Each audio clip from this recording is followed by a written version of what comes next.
Magandang araw sa inyong lahat mga mag-aaral sa ikasampung baitang, lalong-lalo na ang aking mga mag-aaral sa Yumbing National High School. Ngayong araw na ito, magkakaroon na naman tayo ng isa na namang aralin sa edukasyon sa pagpapakatao, unang markahan, Module 2, Aralin 1. Sana'y iyong panoorin at inyong pakinggan ang ating video lesson na ito. Ang ating tatalakayin ay ang paghubog ng konsensya batay sa likas na batas moral. Mayroon tayong dalawang layunin. Una ay nalalaman ang kahulugan ng konsensya. Pangalawa, nasusuri ang mga pasyang nagawa batay sa paghusga ng konsensya. Bago natin umpisahan ang ating talakayan, magbabalik-aral muna tayo.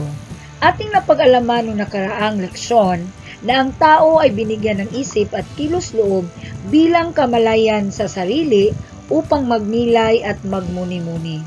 Natutunan din nating bumuo ng sariling katuturan tungkol sa mabuti at umiwas sa masama kung saan ang tao ay gumagamit ng konsensya.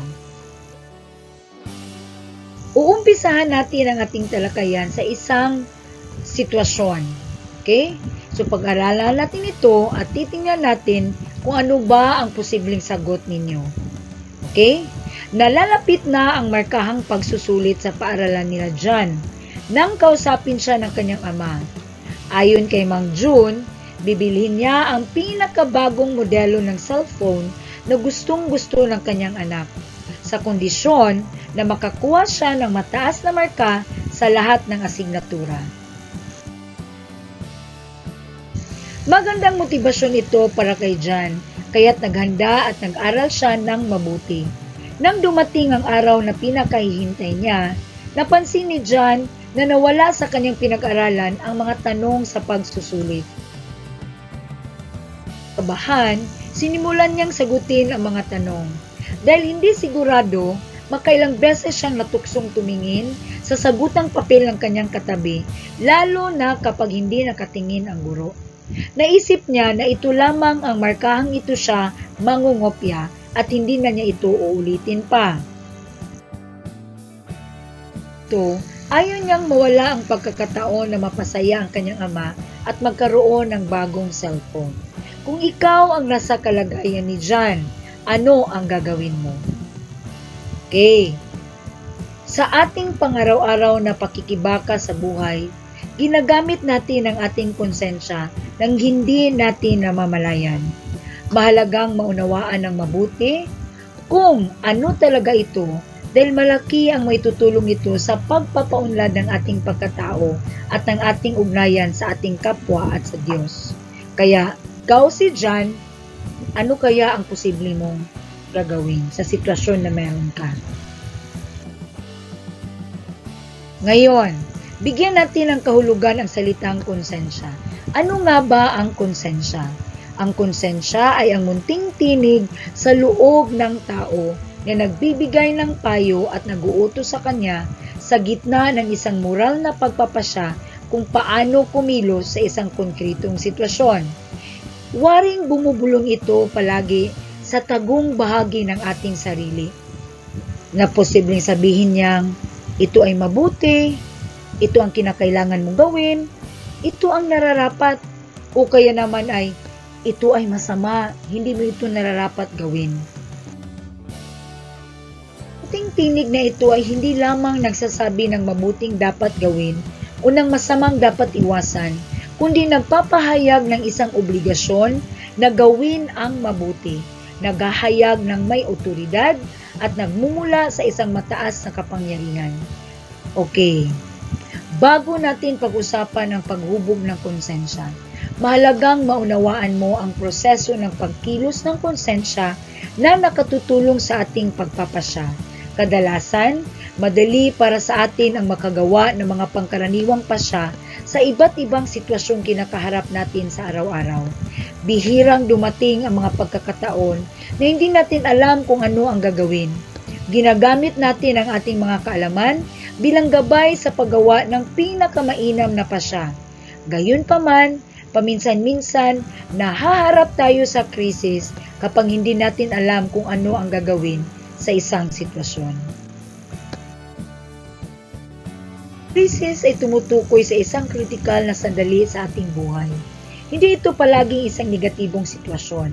Ito ay maaaring pagpili ng sasamahang kaibigan o pag-aaral ng kurso sa kolehiyo, pagkuha ng mahalagang pagsusulit kung saan hindi ka nakapaghanda, o ilan pang mga makabuluhang sandali sa ating buhay. Ngunit, dumarating ang panahon na hindi tayo sigurado sa kung ano ang gagawin. Kahit marami tayong kaalaman sa maraming bagay, hindi ito nakapagbibigay sa atin ng malinaw na direksyon sa ganitong mga pagkakataon. Dahil dito, kinakailangan natin ang ating konsensya, kaya mahalagang pag-aralan ang proseso upang magamit ito ng mabuti. Ano-ano ba ang 4 na yugto ng konsensya at paano ito nakakatulong sa paggawa ng mabuting pasya? Yan ang ating titingnan sa araling ito.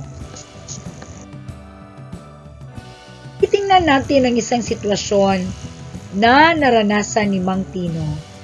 At sa kanyang sitwasyon, aalamin natin kung paano ba nakakatulong sa kanya ang konsensya na meron siya.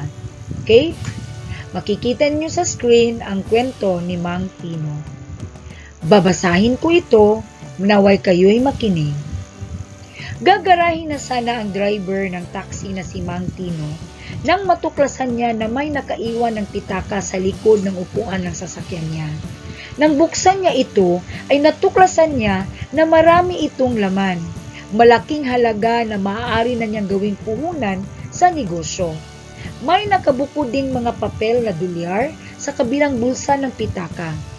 Walang nakakita sa kanya kaya minabuti niya na itabi ang pera. Malaki ang may tutulong nito sa pamilya ko, sabi niya sa sarili. Pating ang gabi ay hindi siya mapakali. Sa kalooban niya, nararamdaman niyang para siyang nalilito. Bago dumating ang umaga, nagbago na ang isip niya.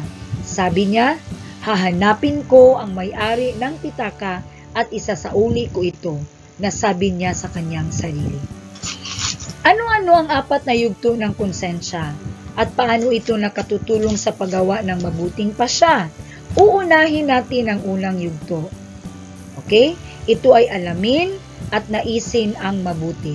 Binigyan tayo ng kakayahan upang malaman kung ano ang mabuti at totoo. Ito ang pinakamainam na paliwanag sa katotohanang tayo ay nilikha upang mahalin ang Diyos at ang kabutihan. Pero, bakit kaya maraming tao ang gumagawa pa rin ng bagay na masama? Okay? So may mga dahilan. Una, ang ilang mga tao kahit alam na kung ano ang mabuti ay pinipili pa rin ang gumawa ng masama. Halimbawa, isang lalaki ang paulit-ulit na nagsisinungaling sa tuwing nahaharap siya sa isang mahirap o nakakahiyang sitwasyon.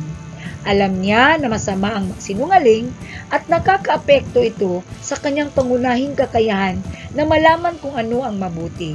Sa katagalan, hindi lamang mas magiging madali sa kanya ang hindi pagsasabi ng totoo, ngunit maaaring siya ay maniwala na ito ay isang mabuting gawain.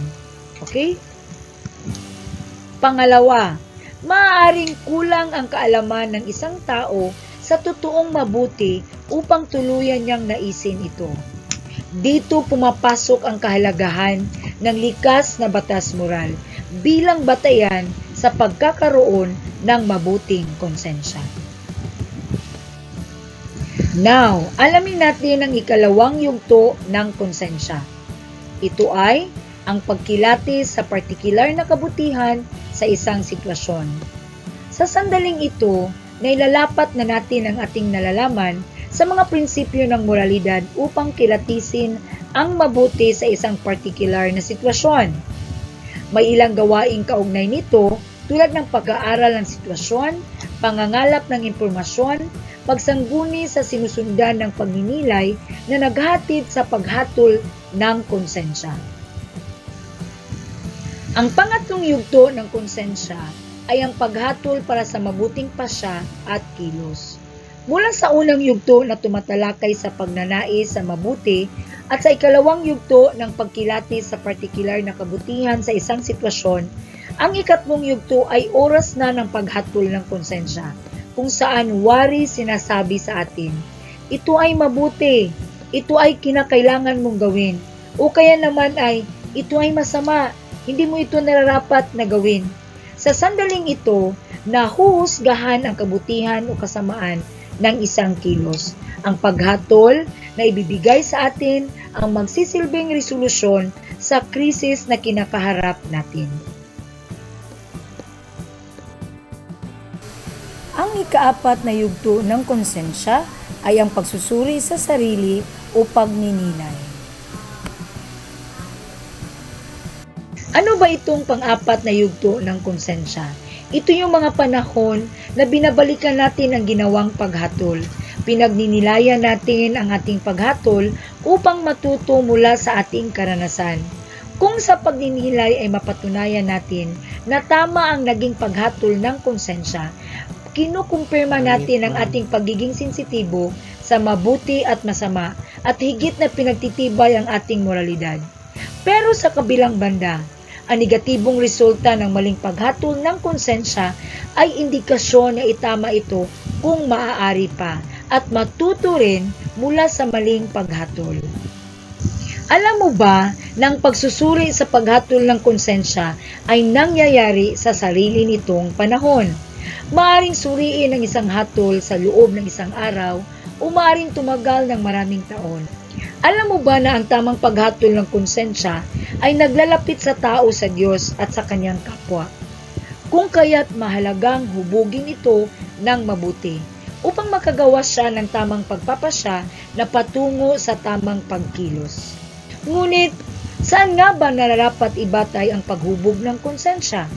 Bagaman sinasabing ang konsensya ang batayan ng isip sa paghuhusga ng mabuti o masama, ito pa rin ay ang subjektibo, personal at agarang pamantayan ng moralidad ng tao, kaya may mataas na pamantayan pa kaysa rito.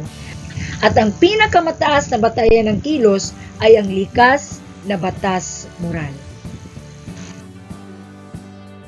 Gusto na nating natalakay ang apat na yugto ng konsensya. Basahin at tunawain natin ang mga sumusunod na sitwasyon. Kung sakaling ikaw ay naharap sa ganitong sitwasyon, ano ang gagawin mo?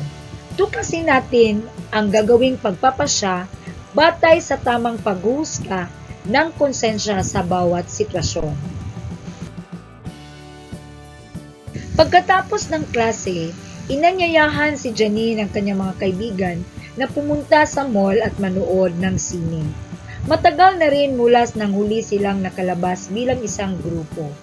Bago matapos ang palabas, biglang tumawag ang kanyang ina at pilit siyang pinapauwi. Mahigpit na pinagbabawal ng kanyang mga magulang ang pamamalagi sa labas, lalo na kung gabi. Ngunit sinabihan si Janine ng kanyang mga kaibigan na kapag sinunod niya ang kanyang ina, ititiwalag na siya sa kanilang barkada at hindi naimbitahan pa sa alinmang lakad ng barkada kailanman. Ano ang dapat gawin ni Janine? Kung ikaw si Janine, ano kaya ang pagpapasyang gagawin mo? Okay, kung ating titingnan ang paraan ng pasunod ng konsensya, una ay kailangang alamin at naisin ng mabuti. Paano? Okay? Kailangang sumunod sa payo o utos ng magulang, lalo na kung para ito sa pansariling kaligtasan. Okay? Yan ang paraan ng pag-alam ng mabuti. Dalawa, ang pagkilati sa partikular na kabutihan sa isang sitwasyon. Okay, paano mo kikilatisin ang sitwasyon? Okay, likas sa taong gawin ang mabuti at iwasan ng masama. Diba? Sa ating napag-alaman, sa ating natalakay, itinuturing na masamang gawain ang hindi pagsunod sa magulang. At sa paghatol naman para sa mabuting pagpapasya, kung ako si Janine, susundin ko ang hatol ng aking konsensya na makinig sa utos ng aking ina at umuwi ng maaga, kahit ikagalit pa ito ng aking mga kaibigan. Paano ko ba susuriin at pagninilayan ang aking pasyang ginawa. Okay? Sa yugtong ito, mapapatunayan ko kung ako si Janine na mabuti ang aking naging pasyang sundin ang utos ng aking ina dahil para ito sa aking kaligtasan. Bukod dito, kung tunay ang pagkakaibigan mayroon kami ng aking barkada, hindi nila ako papayuhan ng masama tulad ng pagsuway sa aking mga magulang. Thank you so much for watching. Naway kayo'y merong natutunan sa ating aralin ngayon. Hanggang sa muli nating pagkikita, ito ang inyong guro na si Teacher Remy at nagsasabing, bye-bye!